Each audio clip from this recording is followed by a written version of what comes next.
Good afternoon, I'm Malcolm Jordan and this is your Midday News Fix for Friday the 14th of February.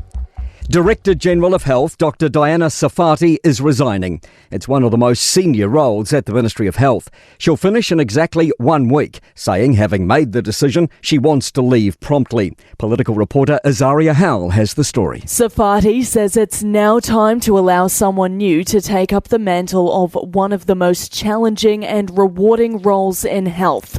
She says the challenge of restructuring and unifying an entire health system is not to be underestimated. Health New Zealand Chief Executive Margie Upper announced she was leaving 1 week ago. Confirmation that paper production will end permanently at Tokoroa's Kinleaf Mill from June. About 230 factory workers will lose their jobs and contractors could also be affected. With more, business reporter Michael Sergel. OG Fibre Solutions says it will transition the mill to focusing on pulp, and it will move to a paper import model for its packaging operation. South Waikato Mayor Gary Petley says it's disappointing to see the paper production line closing, and he feels for those losing their jobs or contracts. He says it's good to see pulp production continuing though, and he's grateful for the support of Winston Peters and Louise Upston during the process. A High Court judge is signing an order to force online platform X to remove old news stories relating to a man accused of killing a Nelson police officer.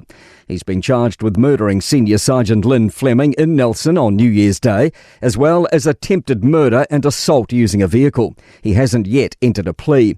Open Justice reporter Tracy Neal says the court's been told X is refusing to take down past related media coverage. It's about protecting fair trial rights in the event this case goes to trial.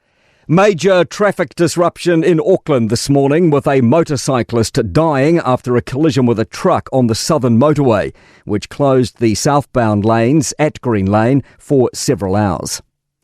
Tension in Germany after an alleged terrorist attack in Munich ahead of a global security conference and general election. It's alleged an Afghanistan asylum seeker allegedly drove into a trade union rally, injuring 28 people. The BBC reports he's been named locally as 24-year-old Fahad N, with counter-terrorism police now involved due to his potentially extremist background. Munich Police's Christian Huber says they're describing the car as a weapon, as translated by Sky News. A vehicle approached from behind, caught up with the police vehicle, started to overtake, and then drove into the end of the demonstration. Valentine's Day stats show flower exporting through Auckland Airport is tricky but rewarding. Last February, 15 tonnes of flowers were exported. Flower importer-exporter New Zealand Bloom says they send thousands of boxes to hundreds of destinations, which could be deep in China, the Middle East or America. To sport. Jakob Ingebrigtsen has broken the world indoor 1500 metre and mile records in the same race at a meet in France. Crusaders coach Rob Penny's defended the side's strength and conditioning setup. They start the new Super Rugby season against the Hurricanes tonight with 13 injured players in their contracted squad. And footballer Cristiano Ronaldo has again topped the list of the highest paid athletes in the world. He pocketed $459 million in 2024, according to the website Sportico. I'm Malcolm Jordan. That's your latest news fix. We'll be back with the next update at 5 p.m. from the Newstalk ZB newsroom.